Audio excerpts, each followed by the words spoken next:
l'avez peut-être vu passer, mais c'est une histoire abracadabantesque. Remettez les lettres dans le bon sens. Digne d'un épisode de South Park où M. Garrison va chez le gynécologue et que le gynécologue refuse de le prendre parce que c'est M. Garrison. South Park est tellement visionnaire sur la société dans laquelle on est. Un gynécologue accusé de transphobie parce qu'il a refusé d'ausculter une femme trans.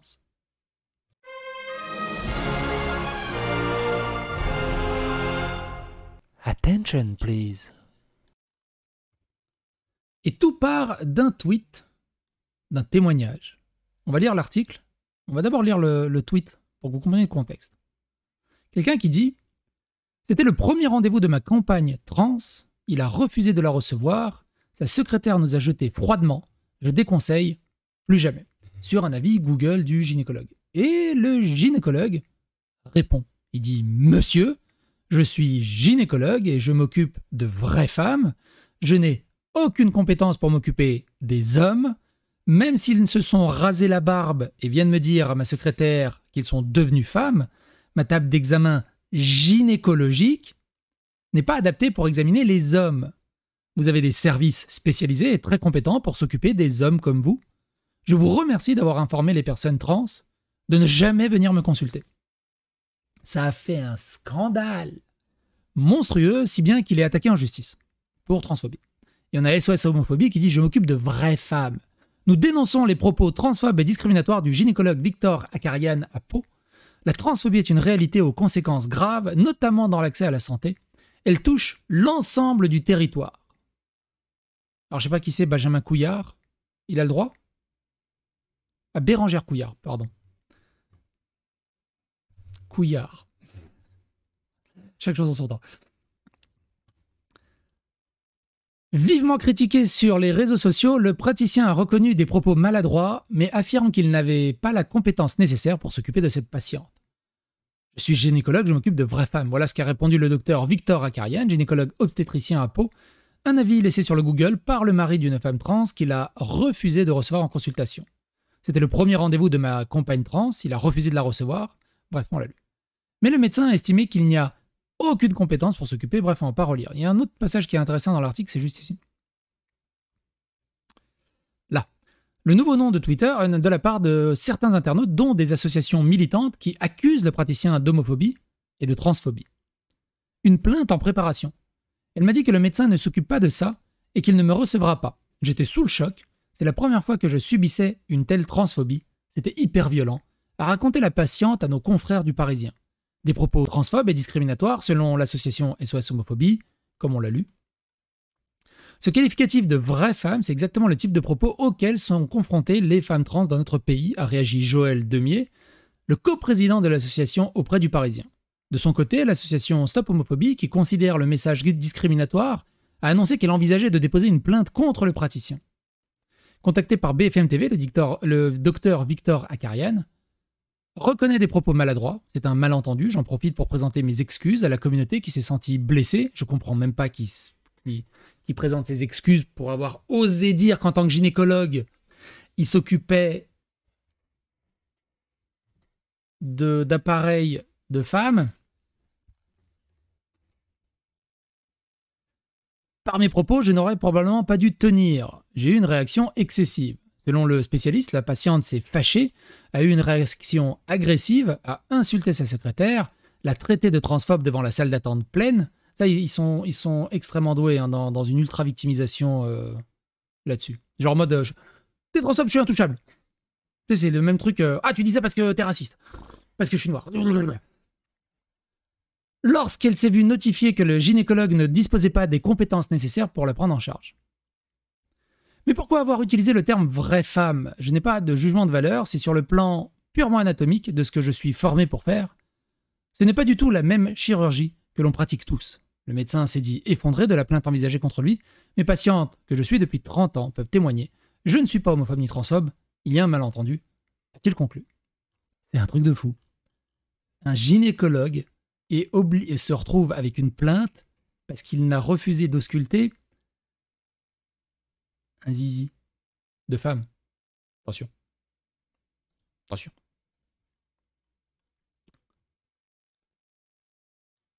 On vit vraiment dans une époque de clown, hein, c'est fascinant. Mais bordel, que voulez-vous qu'un gynécologue fasse avec un patient qui a la place d'un vagin et d'un utérus a des testicules et un pénis? Je vous mets le lien, c'est pour ça que je vous mets le lien dans la description. C'est exactement ce passage de South Park. C'est exactement ce passage de South Park. C'est un truc de ouf. Et en cherchant un peu d'infos sur cette affaire, je suis tombé sur un autre article qui est assez intéressant, qui date de 2021. On va lire, il n'est pas très long. Mais vous allez voir, c'est assez intéressant. Mise en cause pour sa prise en charge d'une patiente transgenre, un gynécologue breton gagne face au Conseil de l'Ordre. Donc lui, il a pris en charge des patientes transgenres et il s'était fait recadrer par le Conseil de l'Ordre. Cet article est réservé aux abonnés. Mais va te faire foutre, je pouvais le voir tout à l'heure. C'est quoi ce bordel? Je pouvais le voir tout à l'heure. Je l'ai lu en entier. C'est quand même ouf. C'est quand même ouf. Ah putain. Qu'est-ce qu'il dit? Il faut s'inscrire gratuitement. Mais j'ai pas envie de m'inscrire gratuitement maintenant. Oh là là. Les gens, des articles derrière des paywalls en 2023. C'est une catastrophe. C'est une catastrophe. C'est une catastrophe. Attends, j'ai une idée.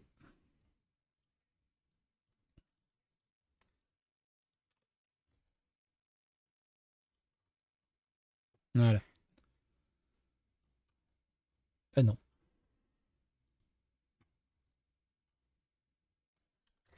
Si, j'ai une idée.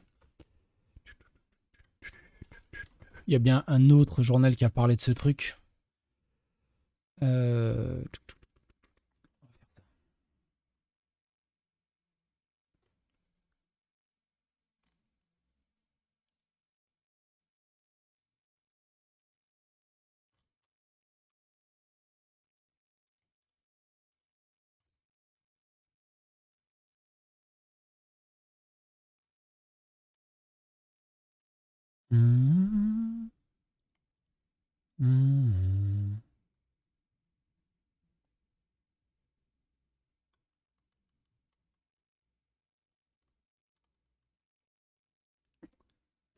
En 2018, le docteur M, gynécologue à Rennes, reçoit une jeune femme transgenre à l'état civil masculin qu'il souhaite recevoir une hormonothérapie féminisante. Des patchs oestrogéniques et un progestatif Péros sont prescrits à la patiente de 20 ans pour entamer sa transition. Seulement, 2 semaines plus tard, la mère de la jeune femme envoie un courrier au Conseil national de l'Ordre des médecins s'interrogeant sur la prise en charge de sa fille.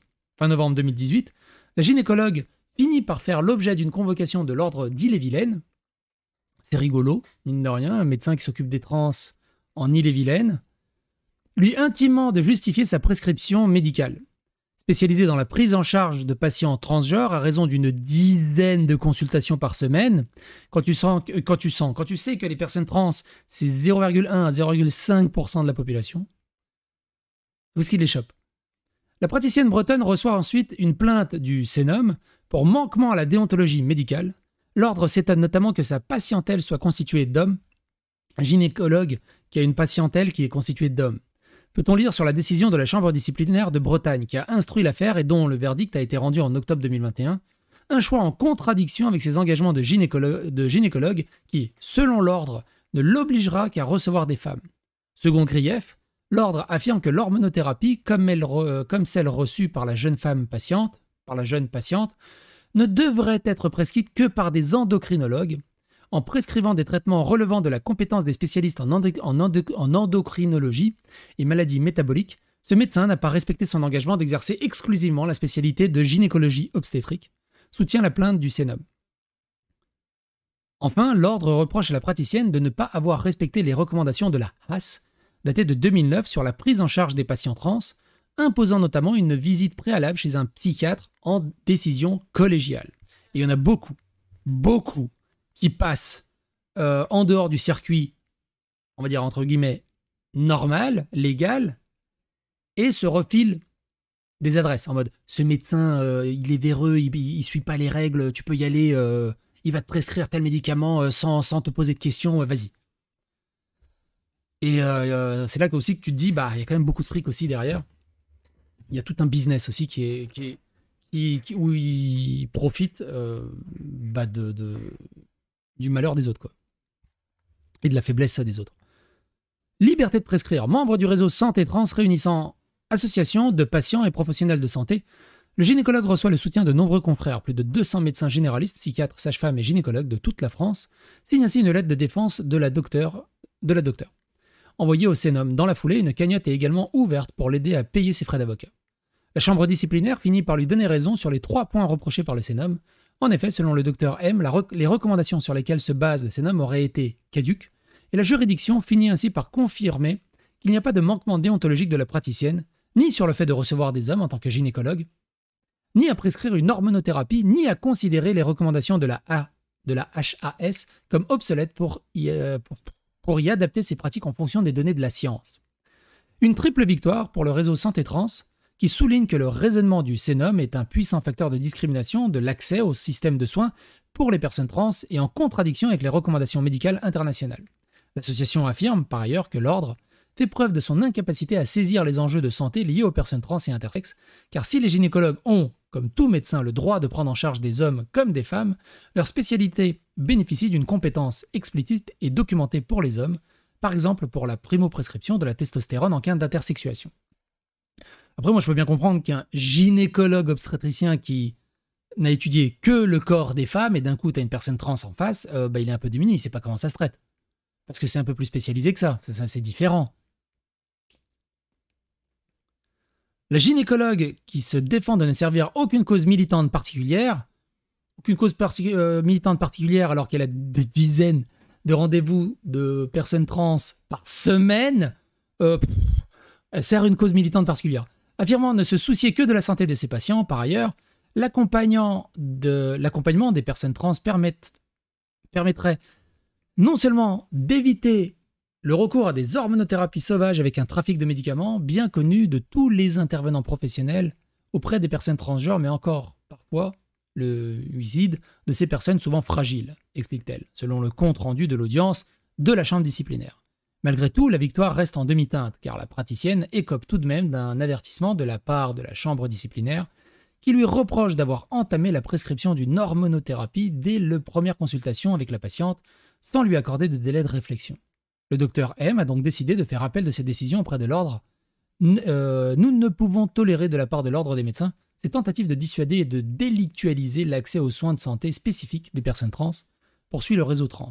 En octobre 2020, une affaire similaire avait été jugée, cette fois-ci, devant la chambre disciplinaire de l'ordre d'Occitanie, et une fois de plus, suite au signalement de la famille d'un patient, après avoir pris en charge un patient trans, un psychiatre avait écopé d'une interdiction d'exercer d'1 mois. Bref, la question reste entière, mine de rien. Beaucoup de bruit pour rien, un coup de sécateur et hop. En réalité, un coup de bol que le sujet sur lequel ils l'ont attaqué soit porteur actuellement dans le sens des patients.